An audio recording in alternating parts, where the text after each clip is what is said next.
Nossa próxima mesa é composta para presidi-la pela desembargadora Maria Elisa Gonçalves.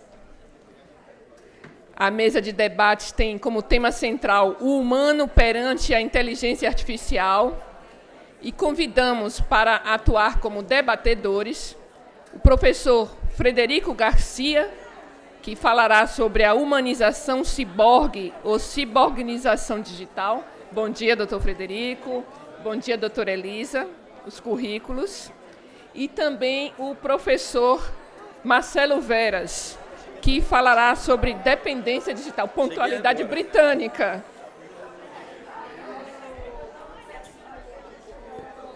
Com a palavra, a desembargadora Maria Elisa Gonçalves, que apresentará os debatedores. Pedimos a todos que retomem seus lugares.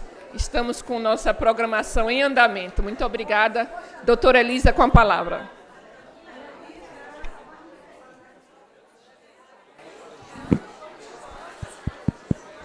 Bom dia, gente. Bom dia.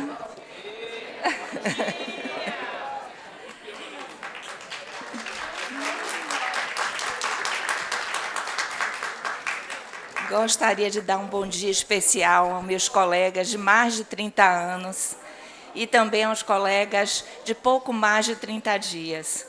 Fico feliz aqui em vê-los todos participando desse evento. Queria agradecer muito, e os senhores vão me dar essa licença, agradecer muito aos servidores dessa casa, aos servidores terceirizados, que fazem esse evento ficar mais bonito, que trazem esse acolhimento, que nós chegamos aqui na frente, encontramos essas flores, encontramos tudo preparado com muito amor, e a gente sente isso. Gostaria também de agradecer à Escola Judicial, na pessoa da diretora, a doutora Ana Paola, que sempre prepara tudo isso também para nós da melhor forma. Temos visto aqui, antes dos senhores, palestras maravilhosas, mas eu sei que eu fiquei feliz, inclusive, de participar dessa, porque é uma ciência diferente, é o mesmo tema, vamos fazer a junção de tudo, mas é uma ciência já um pouco diferente, que vai trazer um novo olhar sobre o que nós estamos ouvindo aqui essa semana.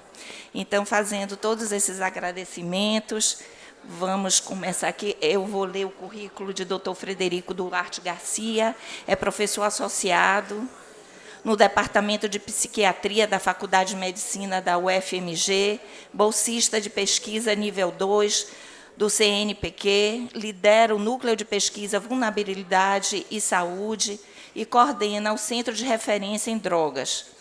Doutor em Biologia Celular e Molecular. Atualmente é tesoureiro da WFSBP e tem título de especialista em psiquiatria pela Associação Brasileira de Pesquisa. Bom, o currículo, como sempre, está detalhado no telão. Esse é um resumo que nós fazemos aqui. E esse é outro ponto positivo que a doutora Ana Paola nos permitiu fazer ser uma conversa, fazer uma coisa bem informal. E eu, particularmente, gosto de coisas simples, gosto de coisas muito simples. Então, eu dou a palavra ao senhor. Fique à vontade. Bom, bom dia para todos. É um prazer enorme estar aqui. Eu tive aqui há 2 semanas e fiquei muito feliz de ter recebido o convite, né, da Escola Judicial do Dr. Luciano. Foi muito. Eu gosto muito de estar em Salvador, é um lugar que me enriquece muito sempre quando eu venho. Então, eu queria primeiro saudar, né, o TRT5, né, na figura do Dr. Jefferson Muricy, o seu presidente, a doutora Ana Paola, né, diretora da ESC, a doutora Maria Elisa, que vai conduzir esses trabalhos, e o doutor Luciano, que me fez esse gentil convite de vir falar de um tema complicado. Tá? Essa aula, na verdade, ela é o resumo de vários anos de estudo de como que a inovação, de alguma forma, impacta na nossa vida, né? E eu vou começar fazendo uma declaração de conflito de interesse, né? Tem um autor que chama Mark Reynolds, que escreveu um livro, The Rational Optimist. Esse livro é muito interessante, porque ele sempre fala assim, olha, o ser humano, por mais que a gente tenha pessimistas entre nós, né, a gente está muito melhor do que a gente sempre esteve. E isso é uma visão que, às vezes, a gente acha que a gente está pior do que esteve, mas se a gente for pensar né, Luís XIV, que era rei da França, o homem mais rico do planeta, né, se ele quisesse mandar comunicar com a amante dele, ele precisava arrumar alguém para escrever para ele, precisava de arrumar um cavaleiro para portar a carta para ele, que ia, né, às vezes, cavalgar 2, 3 dias para chegar e entregar a carta para a amante. Se ele quisesse se esquentar, ele tinha que arrumar alguém para cortar madeira, para botar na lareira, acender, aguentar a fumaça, né? Se ele quisesse fazer cocô, uma coisa simples, né? Ele tinha que ir atrás de uma cortina e de vez em quando trocar de palácio no verão, porque ficava tão infecto o ambiente que, né, não tinha como ficar naquele lugar. Se a gente for parar para pensar, qualquer pessoa de classe média no Brasil hoje vive melhor do que ele, né? E tem mais acesso a uma série de coisas muito boas do que ele, e a gente sempre vai para frente. Então, quando a gente vai, o tema que eu vou falar aqui é um pouco controverso, é um pouco caricato em certos aspectos, mas eu acho que a gente tem que, e é um pouco dramático também, porque eu acho que a gente tem que discutir essa questão também, porque não é ser contra a tecnologia, e eu vou começar por esse ponto. É como nós vamos modular a tecnologia para que ela não seja contra ou que ela não seja um fator de risco para se tornar mais uma epidemia industrial. O mundo, depois do mundo industrial, teve algumas epidemias industriais. Uma é o tabaco, né? A gente ainda continua perdendo uma guerra do Vietnã por ano de pessoas por causa do tabagismo, que é completamente injustificado. Outra foram os automóveis, né? A gente tem hoje automóveis que chegam a 300 por hora, tendo estradas que não vão a mais de 110 no nosso país, o que é um complexo paradoxo. Outras são as armas, né? A gente sabe que a epidemia de armas ou a presença de armas aumenta riscos e faz com que a gente tenha um risco maior de suicídio, perdas e violência e assim por diante. E eu posso, né, os agrotóxicos, existem várias epidemias. E aqui nós vamos falar de uma possível epidemia que está em curso e diferente das outras epidemias industriais que a gente não tinha muita experiência de como é que funciona isso, hoje a gente tem que começar a pensar como essas coisas que estão vindo para perto da gente estão influenciando a gente e, de alguma forma, como a gente vai prevenir possíveis consequências negativas dela nas nossas vidas. Então, assim, a mensagem principal dessa aula é como a gente vai pensar nesse processo de humanização ciborgue ou ciborgização do humano, de forma que a gente não tenha malefícios disso, mas sim benefícios disso. Tá? Eu tenho pesquisas para a indústria, para governos, eu contribuo, né, para o nosso governo federal, estadual, municipal, para indústrias farmacêuticas, eu faço minha declaração de conflito de interesse, porque eu acho que é importante a gente falar do lugar de onde a gente fala. Tá? Eu também não vou falar de um lugar, e apesar dessa aula parecer, assim, que, na verdade, a gente ainda não tem um corpo teórico, um corpo de evidências muito bem composto para isso, mas o lugar de onde eu falo é o lugar do cientista do cérebro. Grosso modo, é desse ponto que nós vamos começar. Um cientista que voltou da França em 2012, depois de fazer seu doutorado, e que começou a tentar entender melhor, né, como funciona essa questão do cérebro com a relação com a tecnologia, com a droga, né, eu coordeno um grupo, que é um grupo de estudo de vulnerabilidade e saúde. Então, a vulnerabilidade vem de algum lugar. E aí, a vulnerabilidade, esse lugar está bem claro, né? Muitas vezes é o nosso cérebro e a relação dele com o mundo, a relação das nossas relações com o mundo. Essa relação ela é plástica. E aí eu trago esse exemplo que é muito claro.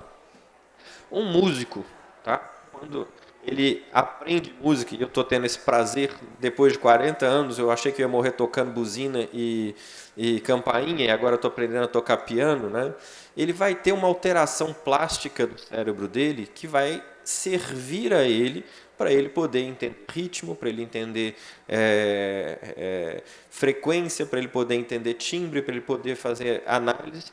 Ele vai ter uma hipertrofia de certas áreas motoras do cérebro dele que permitem ele ter agilidade motora, que permitem ele conseguir, de olhos fechados, tocar as teclas que ele precisa tocar, que ele permita ele concentrar e, de alguma forma, né, fazer com que todo aquele conjunto de atos, né, que é conjugar os outros tocando, ele tocando, a frequência que ele tem que entrar, o tom que ele tem que fazer, a pressão que ele tem que fazer nas teclas, isso tudo vai fazer com que o instrumento musical faça com que o cérebro dele mude. Então a gente tem que ter essa noção, né?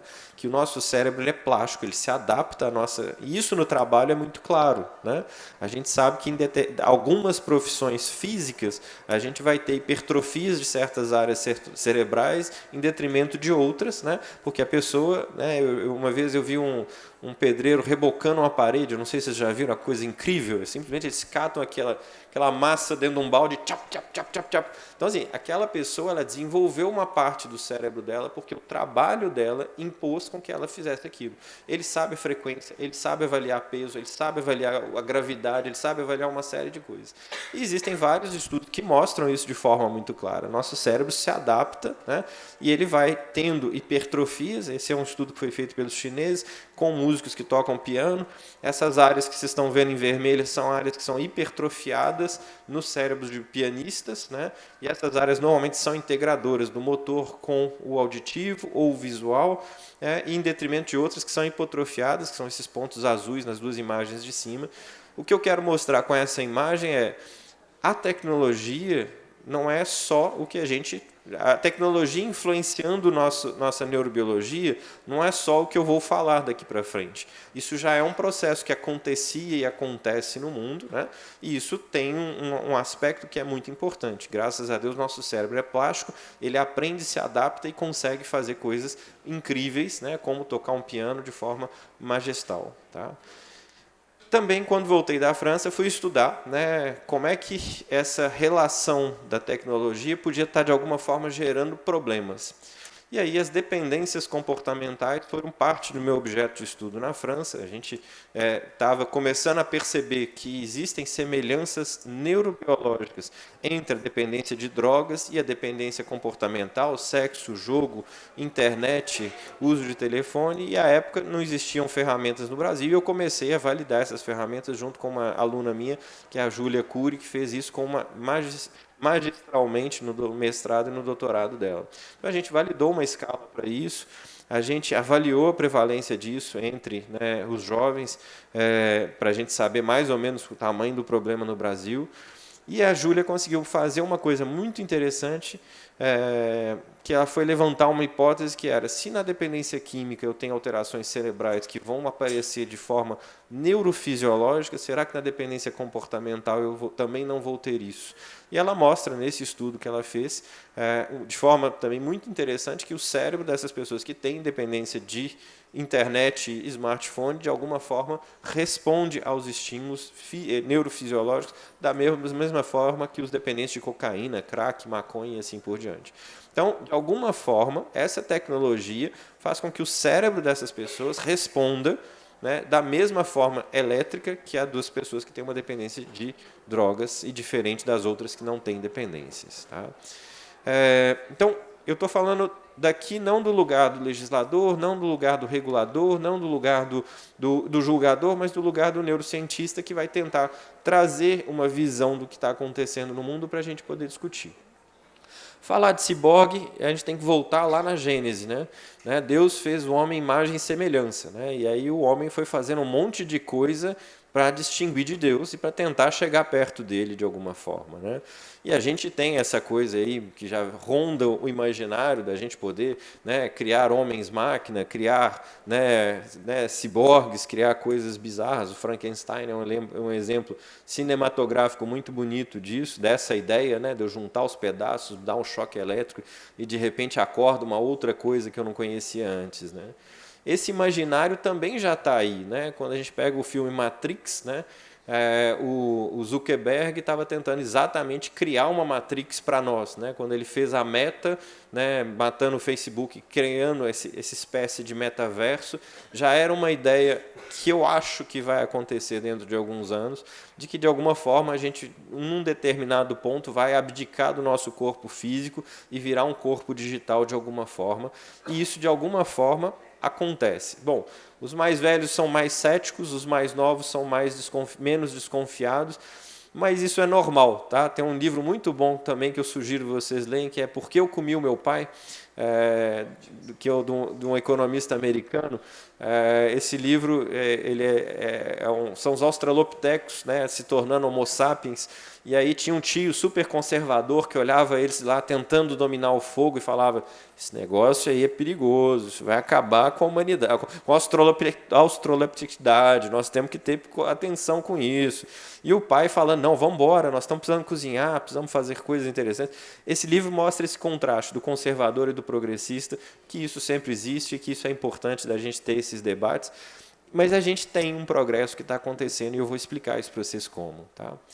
A ideia do ciborgue, tá, o conceito, o termo ciborgue, nasce com o Manfred Kleis, em 1960, quando ele começou a perceber que seria possível, num determinado momento, a gente potencializar o homem através do uso da máquina. Né?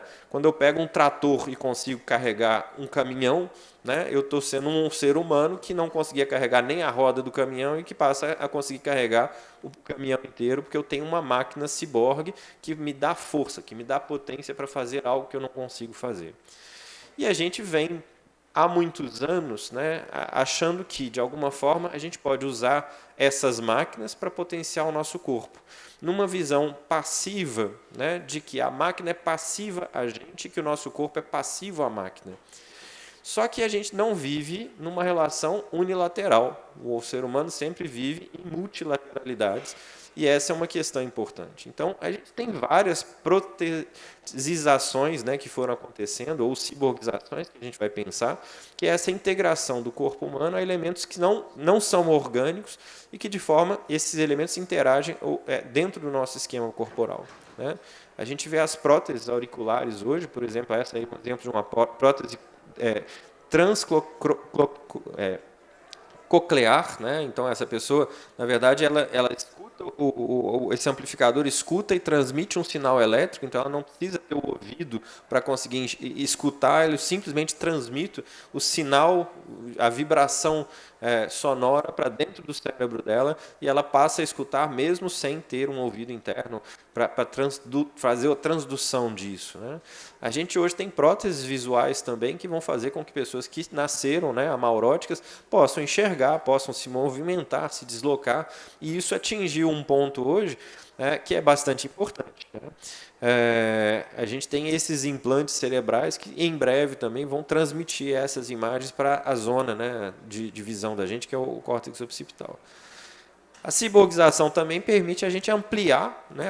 Essa era uma forma de compensar, né? A prótese é uma compensação de uma perda, mas isso também é a forma de ampliar, né? Ou fazer uma ampliação da nossa antropotécnica, ou seja, melhorar o humano, além do normal dele, modificar seu corpo e as capacidades físicas e mentais. Vão de coisas super simples, né? As meninas tímidas do Japão hoje contam com um adereço, que são essas orelhinhas ou um rabinho de gato, em vez de ter que olhar para o outro e falar assim: olha, eu me interessei por você, as orelhinhas abaixam ali quando elas têm um interesse afetivo por alguém, e o rabinho bate quando elas têm um interesse de outra forma por alguém. Né? Bom, divertido, né? Assim, mas, né, de alguma forma ajuda elas, né, de acordo com elas, de alguma forma, né, a compensar algo que elas não conseguiram desenvolver ou que não têm capacidade de desenvolver, segundo a própria percepção. Meu colega psicanalista vai me bater quando vê isso aqui, mas a gente sabe que isso acontece, né, e que não passa só por o registro do físico, né, tem outras questões aí da subjetividade que precisam ser vistas. Ou pode ir para uma outra questão que né, eu consigo colocar um equipamento num empregado que ele não vai precisar mais desgastar a coluna, né, as articulações dele. Por quê? Porque esse equipamento potencializa a capacidade física dele e minimiza o impacto disso no corpo dele, o que traz uma vantagem bastante importante. Né? Eu não sei se vocês já pularam num pula-pula, né? Eu tive vários prazeres, porque eu tenho 2 filhas e tive que fazer isso. Quando a gente sai do pula-pula, a gente tem uma percepção do equilíbrio diferente, porque a gente tinha menos peso no pula-pula, quando a gente sai, a gente não consegue. De alguma forma, o nosso cérebro, quando sai do pula-pula, ele sai esperando alguma coisa diferente. E é essa interação que hoje está se tornando cada vez mais profunda entre a gente e a máquina. E assim, já existem estudos que mostram que às vezes esses profissionais que usam esse tipo de equipamento, eles têm outras formas de desgaste corporal, ou que têm ganho de peso, ou que têm outras situações. Por quê? Porque eles foram adestrados a trabalhar de uma forma, passam a trabalhar de outra, e isso interage com eles. E é nesses pontos de interação que eu estou querendo chegar daqui a pouquinho. Convido vocês, se não assistiram ainda, a assistir uma série que chama Black Mirror. É uma série pessimista da tecnologia, então já faço o spoiler da história, porque é uma série muito pesada que vai trabalhar possibilidades do uso da tecnologia e essa interação no nosso ser humano e como é que isso vai de alguma forma influenciar. E vão de coisas simples, né? Eu quero saber o que está acontecendo com a minha filha. Hoje, né, eu tenho que instalar uma câmera para ver se a babá está fazendo bobagem com ela. Daqui a uns anos, quem sabe, eu vou botar um implante cerebral para ela que transmite em tempo real tudo que ela está vendo, né? E aí, que lindo, vou saber tudo o que está acontecendo com ela, vou poder controlar, né, os malefícios do ambiente externo. Mas isso é eticamente correto? Isso é, de fato, interessante para ela? Isso não vai ter um impacto para ela, dela deixar de se ocupar, de se preocupar com a própria segurança e terceirizar para mim que vou estar assistindo de fora? Isso não vai ter consequências negativas para ela no desenvolvimento dela? Né? A gente já está vendo isso, né? A guerra da Ucrânia já mostrou que nós temos drones autônomos, conseguem jogar bombas, né? Israel veio comprovar isso mais ainda. Hoje a gente não precisa mais botar pilotos dentro de um avião para descarregar bombas num lugar longínquo, simplesmente a gente pode mandar, né, drones fazer esse papel sujo. Não sei se vocês lembram da Guerra do Golfo. Na Guerra do Golfo foi a primeira guerra meio robótica. Eles simplesmente, os tanques de guerra, eles interpuseram entre o atirador e o meio externo uma câmera. Então a pessoa não via quem estava do lado de fora. Não sei se você sabe, mas numa guerra só 30% das balas dirigidas contra uma tropa inimiga, de fato, são dirigidas contra uma tropa inimiga. Quando eu vi essa estatística, eu achei horroroso. Na verdade, quando você aponta uma arma para o outro, você não tem coragem de matar o outro. Então você tenta desviar inconscientemente aquela arma. Então só 30% das balas, de fato, acertam o alvo, porque quando você vê outra pessoa na frente, você evita de fazer isso. O que o exército americano fez foi interpor uma tela. Então você não vê o que está de fora, né? Você vê simplesmente um ponto vermelho correndo, você dá o tiro mais fácil. Eles aumentaram de 30 para 65 a chance de acerto. E isso, né, são modificações que a gente vê. Tem um dos episódios do Black Mirror que eles fazem isso, simplesmente eles criam uma virtualização do externo, então a pessoa passa a ver baratas, né, alienígenas na frente dele, em vez de ver seres humanos, e a tendência dele de abater esses alienígenas por não se identificar com eles é muito maior do que quando, né, ele consegue enxergar seres humanos, né? A outra é o metaverso, né? O que eu posso fazer no metaverso? E eu tenho histórias de casos clínicos super traumáticos de uso do metaverso de uma forma que levou a um suicídio de 2 pessoas numa família, o uso do metaverso onde a gente vai ter situações de incesto sem que a pessoa soubesse. Incesto no metaverso é crime? É crime ou não é crime? Né? Tem várias situações que vão gerar, né, novidades que a gente tem que pensar como é que a gente vai fazer. O filme Hair também traz uma questão dessa interação entre a inteligência artificial e o ser humano, né? Também fazendo rapidamente um spoiler aqui, né? Simplesmente ele termina com a esposa e começa a conversar com a inteligência artificial até se apaixonar por ela. Não, a Scarlett Johansson bom, isso é a voz da Scarlett Johansson. Você só ficou na imaginação, né? Você estava ali imaginando a loura, né? Enfim. Mas a questão é, né? Nós já estamos vivendo isso, né? De alguma forma, nós já estamos conversando, né, com o banco eletrônico, nós já estamos conversando, né, com a ajudante do tribunal pelo telefone, nós já estamos interagindo com robôs, né? E como é que a gente vai gerir os nossos afetos em relação a eles, né? Como é que a gente vai interagir com eles? E no filme tem um desfecho muito interessante, mas e se eles resolverem nos trair, nos abandonarem? Como é que nós vamos viver esse luto, né? Parece bobagem, parece risível, mas a nossa semiótica talvez não seja criada para entender isso. mas os nossos adolescentes estão sendo criados numa semiótica que vai vivenciar isso de uma forma mais intensa. No Japão já existem sites de acompanhantes por inteligência virtual. Nós não estamos muito distante do real, né? E a grande questão é, nós nos tornamos de alguma forma todos ciborgues, tá? Quem tiver no telefone celular sabe perfeitamente do que eu estou falando.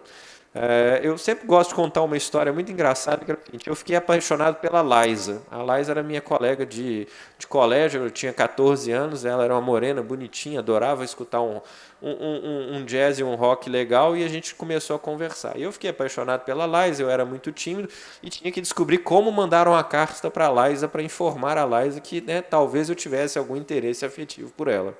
Então eu tive que esperar um dia um boleto da escola passar para eu descobrir o nome do pai da Liza. Eu tive que, depois de descobrir o nome dela, abrir a lista telefônica, procurar, descobrir onde é qual rua que ela morava, pegar a lista de endereços, vocês ainda lembram disso, muitos de vocês, né?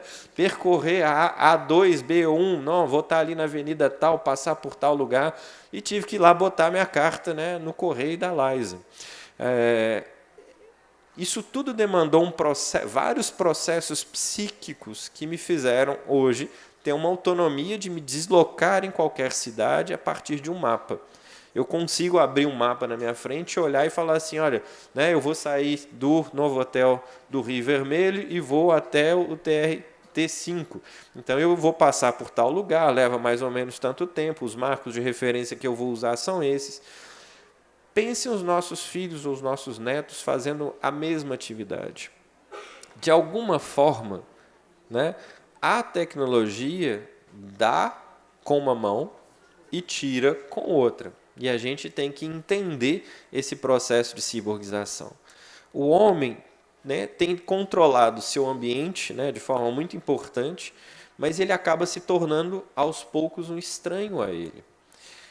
Eu falo isso porque, né, na minha época, para conquistar a Liza, né, tinha que mandar a cartinha, tinha que esperar ver se voltava. Um dia aparece uma cartinha na minha mochila, né, super gentil, mas falando que ainda não era a hora, que o pai não queria, e não sei o quê. Aí você mandava outra cartinha falando, não, vou esperar, estou no tempo. Né? Era todo um processo de espera, de expectativa, de tolerância, de controle de pulsão, de uma série de coisas que hoje, né, entrando em qualquer site de filme pornô, eu perco.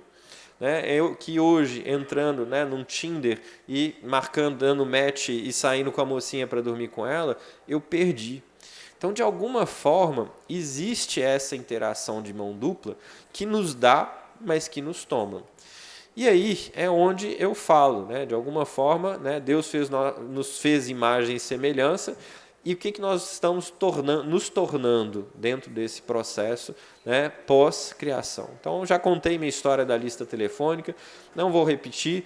Vou lembrar vocês, alguns viveram aquele telefone celular de tijolão ali do lado esquerdo de vocês. Né? Hoje nós estamos num lugar que não é mais um telefone celular, é um smartphone, né, que nos dá uma potência muito grande, mas ao mesmo tempo nos tira uma potência muito grande.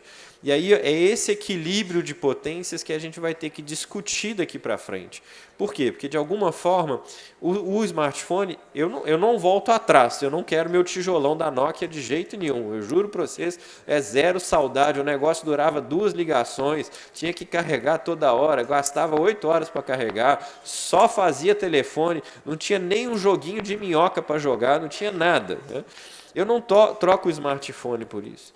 Mas a questão é, aonde está o limite entre o uso da tecnologia e a minha perda, onde eu vou perder? E aí essa discussão que eu acho que a nossa sociedade está precisando ter. E esse encurtar de sociedade, tipo o Tinder, né? Eu não sei se vocês já viram a propaganda do Tinder, a Tinderela. Né? A Cinderela queria arrumar um marido, né? E aí, em vez dela...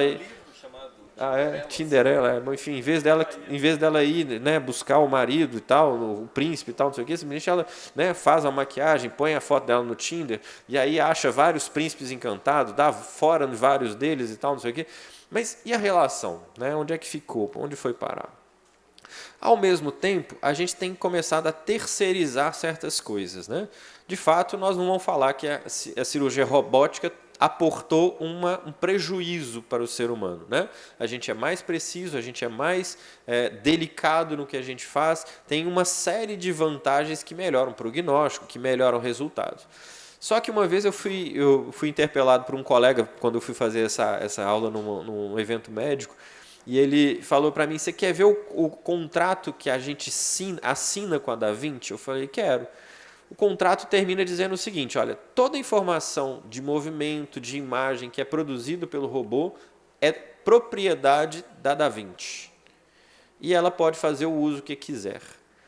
E aí, bom, ela pode fazer o uso que quiser. Talvez daqui a uns anos a gente não precise mais do intermediário, que é o cirurgião, entre a máquina e o paciente. Ótimo, será ótimo se funcionar. Só que tem uma parte da nossa semiótica que talvez não permita isso. Hoje eu tenho que fazer uma cirurgia pequena e meu cirurgião, eu estou bravo com meu cirurgião que ele desmarcou, era amanhã e ele quer jogar isso para o dia 22. Né? E, bom, mas já chorei com ele, expliquei, tem um evento para fazer, não tem como, barará. Ele vai ceder, ele vai dar um jeito de me arrumar uma outra sala de bloco para me operar amanhã. Isso é uma coisa que está na relação do humano.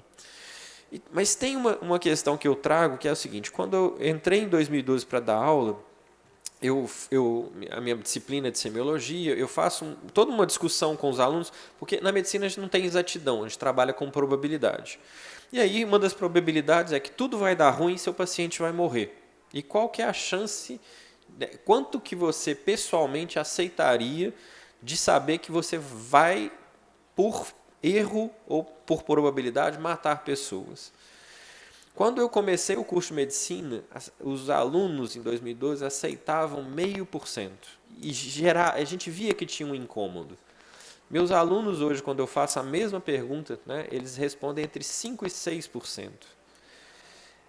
Essa tolerância ela está subindo. Por quê? Porque existe uma visão da relação que está sendo perdida nessa história.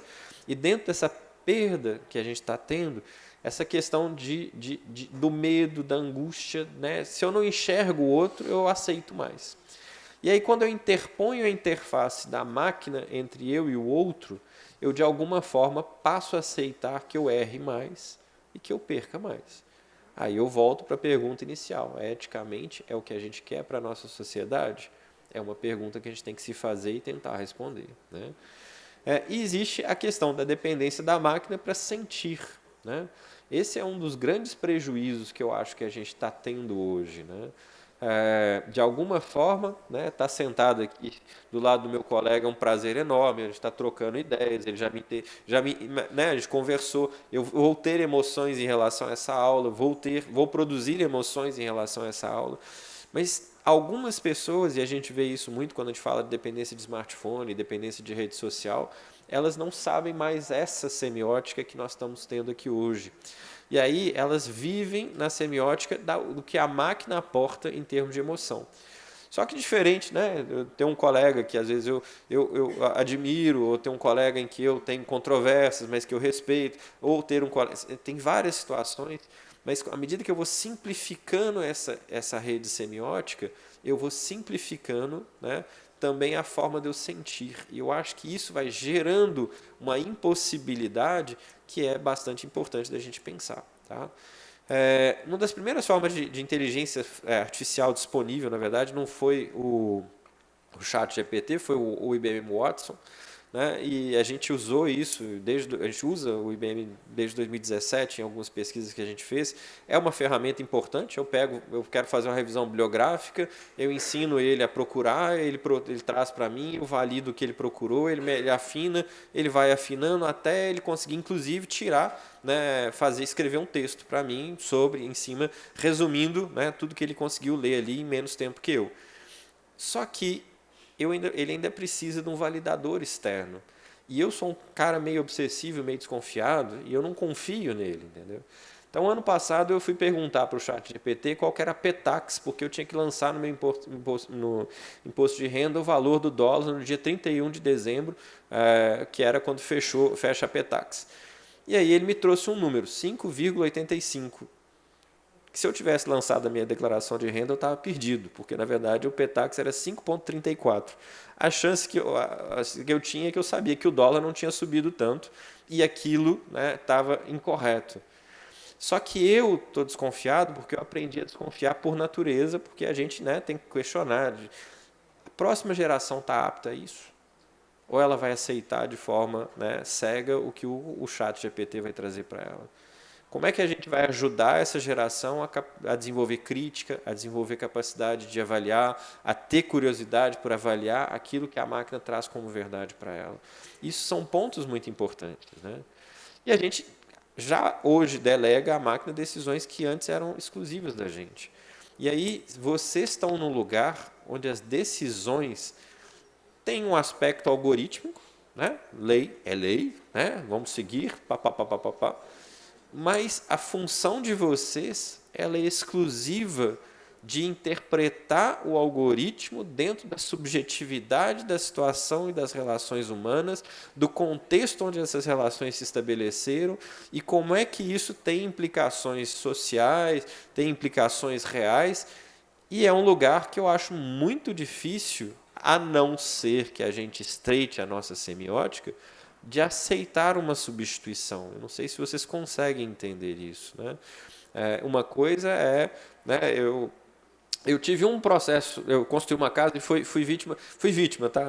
Se vocês quiserem, depois eu conto, de um processo de trabalho que foi um advogado que ele foi contratado por uma outra coisa, ele me acionou por uma outra razão, mas enfim, no final das contas, eu lembro que o advogado que não deveria conhecer a parte, que era tetraplégico, vira para o juiz e fala assim, olha, eu só vou aceitar a decisão do senhor arquivar o processo se ele assinar de próprio punho pedindo a extinção do processo.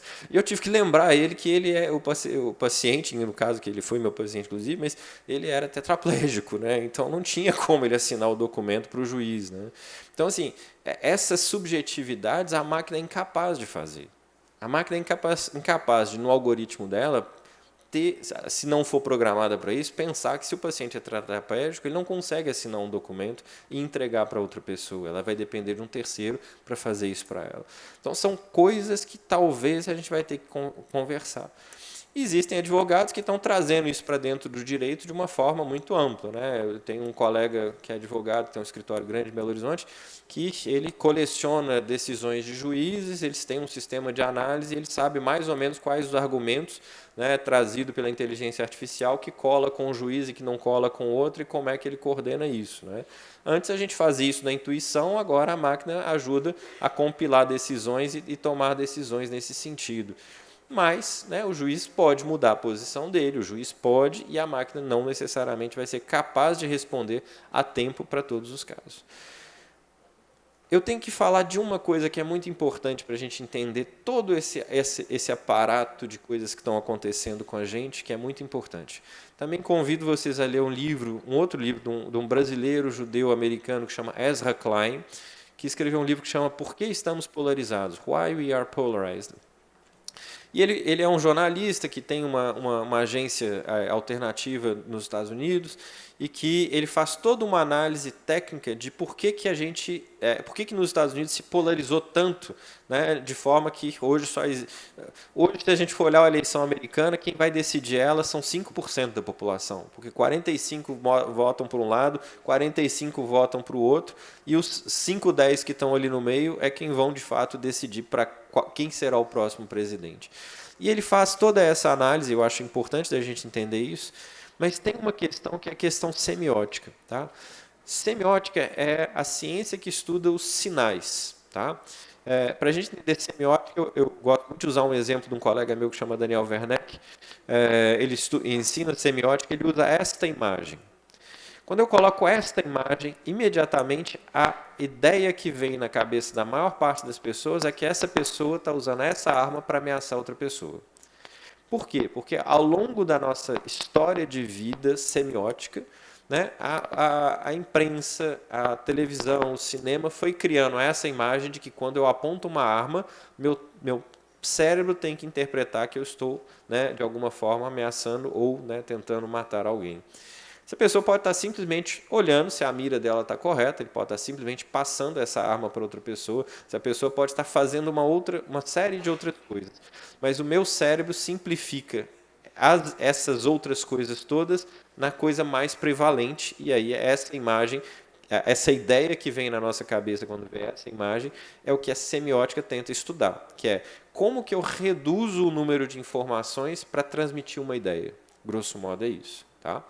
E o que foi acontecendo nos Estados Unidos, de alguma forma, e a gente foi vendo isso lá com as metas, com, né, os Facebooks, com as redes sociais, é que de alguma forma a máquina foi ajudando a gente a encontrar o que responde às nossas experiências semióticas. Como assim? À medida que eu procuro, né, ideias de candidatos de esquerda, ou eu passo a entrar em redes sociais de esquerda, o algoritmo tende a aumentar a probabilidade de me entregar informações de esquerda. Então, isso faz com que eu seja privado da exposição à semiótica daquilo que a gente chama de direita. E aí, eu não consigo, isso vai causando um estreitamento progressivo do que eu consigo perceber e enxergar de ideias com poucas informações. E esse processo vai fazendo com que eu não consiga mais ler os símbolos daquilo que é diferente do que eu consigo enxergar.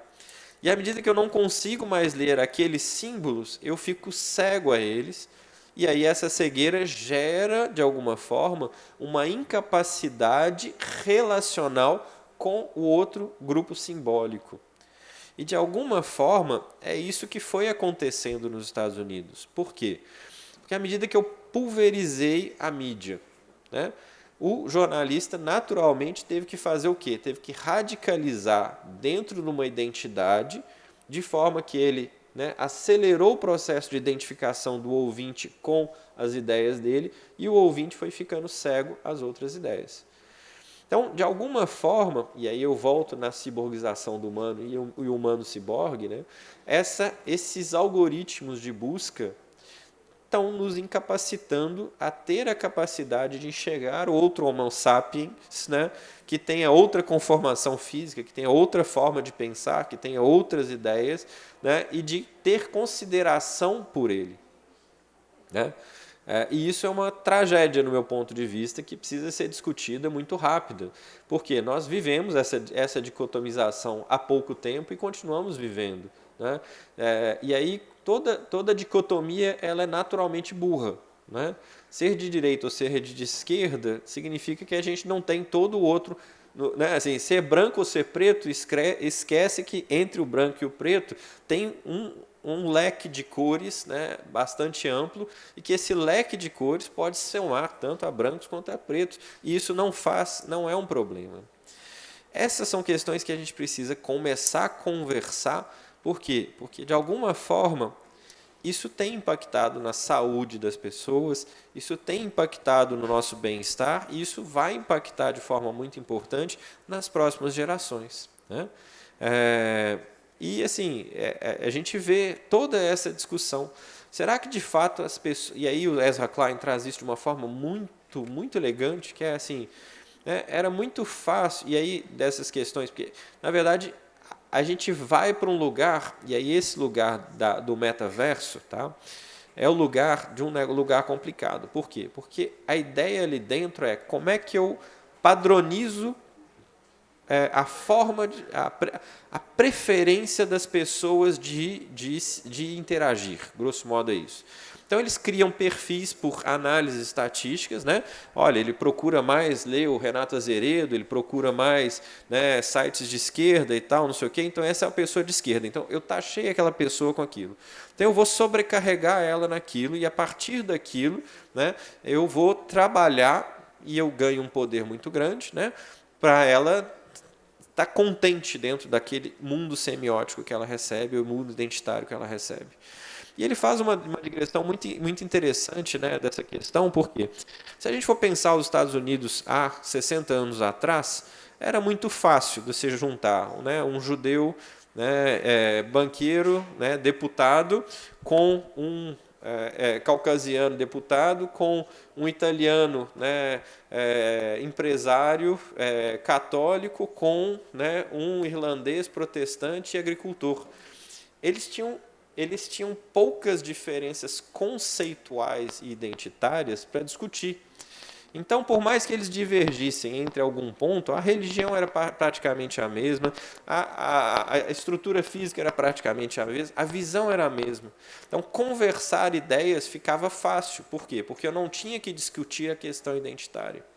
A partir do momento que as minorias se tornam maiorias nos Estados Unidos, né, a gente traz uma identidade diferente, né, quando a gente começa a ter negros, né, ubandistas, trabalhadores, ficava mais complicado de discutir. Por quê? Porque a base de discussão dependia de passar pela discussão da identidade. E isso foi o que as redes sociais também criaram de uma forma muito patente.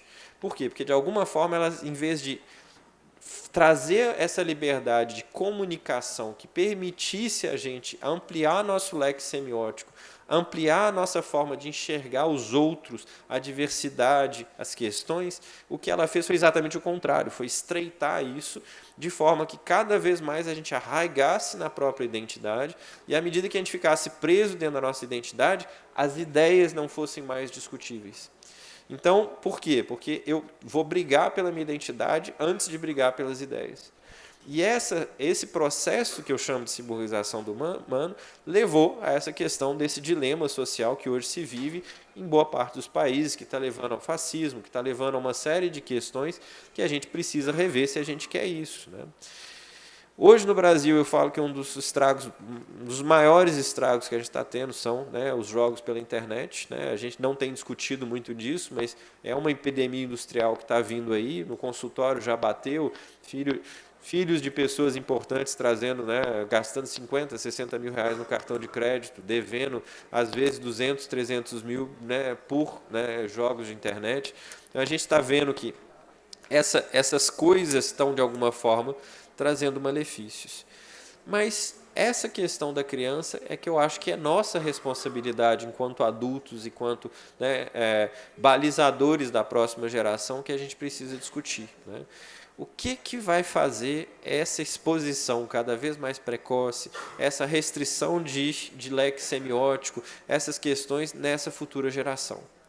Algumas coisas já estão ficando bastante claras, né? Não sei se vocês viram uma estatística do PISA, que é o Estudo Internacional de Educação, que mostrou que nos Estados Unidos, pela primeira vez, eles abaixaram 2 pontos de inteligência na média global das crianças, né, que de alguma forma estão passando muito tempo num lugar e pouco tempo em outro lugar, ou seja, muito tempo no virtual e menos tempo no real.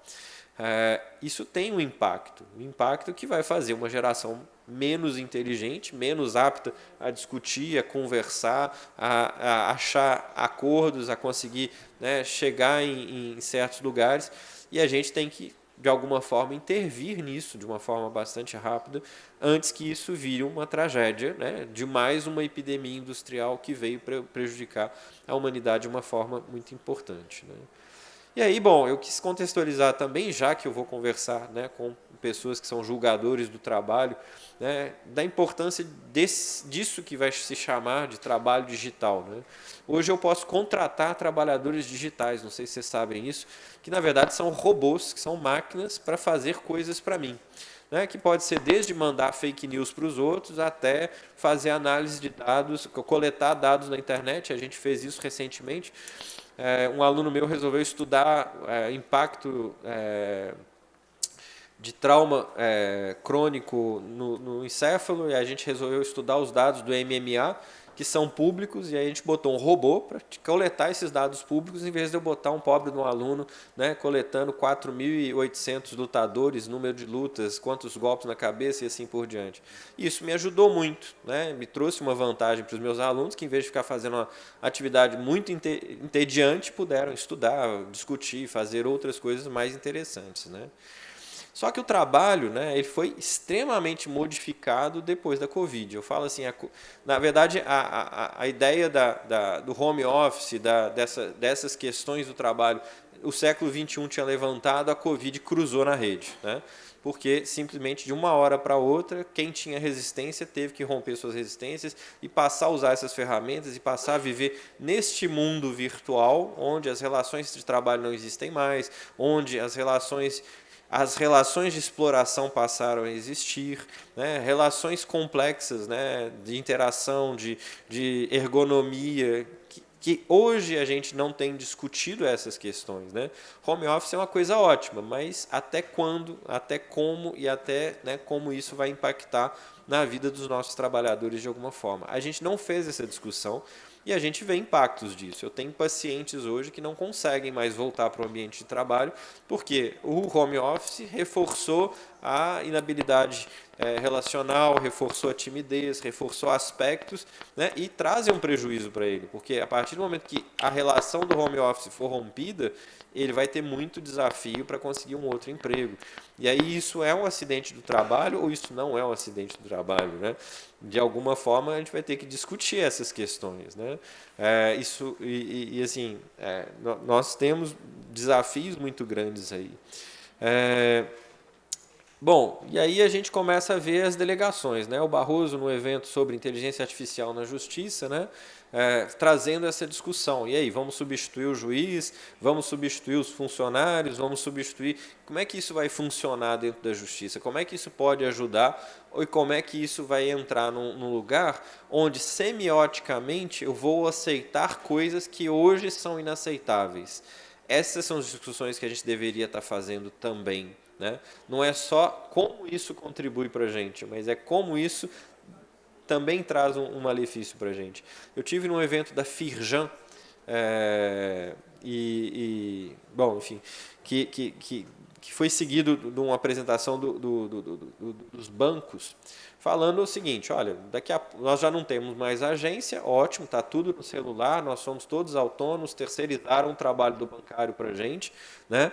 Mas, bom, eu estou melhor assim do que ter que ir lá. Eu lembro da minha mãe que tinha que levar panetone para a gerente dela todo ano, porque quando fechava a agência, se não tivesse uma boa relação com a gerente, não conseguia passar os boletos debaixo da porta e pagar, porque ia atrasar, né?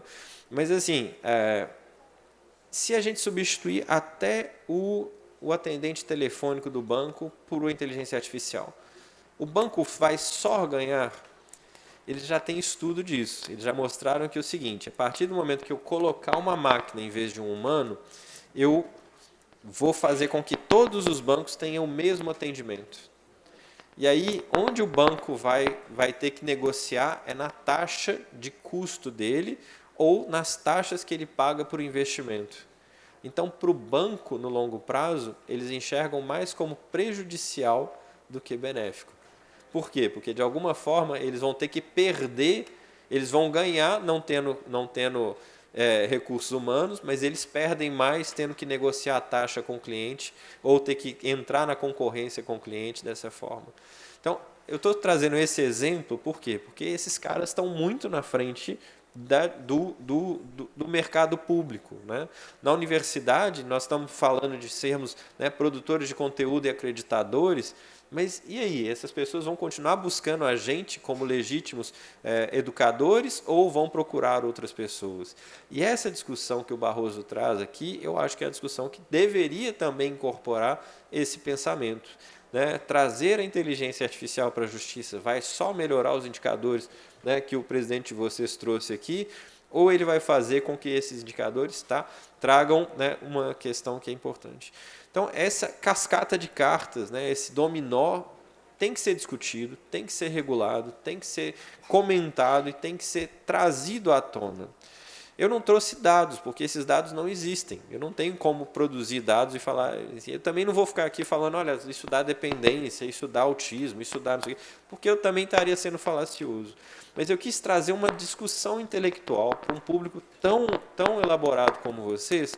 Por quê? Porque todas essas tecnologias vão impactar na nossa vida, precisam ser discutidas agora e não quando, né, a gente descobrir que a gente estava perdendo um Vietnã por ano por causa do tabaco e a indústria ainda vai virar e falar assim, não é o tabaco, é a vida, é não sei o quê, e segurar até um juiz né, do Supremo americano ter coragem e falar assim, olha, é 1 bilhão de multa, problema de vocês mataram tantos milhões de pessoas, a partir de agora tem que ter restrição. Alguém ter coragem para que isso aconteça. Mas até isso acontecer, a gente perdeu um Vietnã durante quase 60 anos na humanidade, e a gente podia ter economizado essas pessoas que poderiam ter contribuído para a nossa sociedade, que poderiam ter feito coisas incríveis para que a gente estivesse num outro lugar. Então, eu trago essas mensagens, mas trago uma mensagem de esperança, né? Que a tecnologia sempre vai levar a gente num lugar, né, melhor do que estava o Luís XV. Né? Mas eu faço um convite de que a gente precisa, né, de forma muito clara, trazer uma discussão social desses temas e, a partir dessa discussão, construir um consenso do que queremos para as próximas gerações, para que elas não sejam vítimas da nossa leniência e da nossa falta de interesse em discutir isso agora e deixar para quando virar problema essa discussão seja feita. Tá? Muitíssimo obrigado e vou ficar à disposição para a gente conversar depois.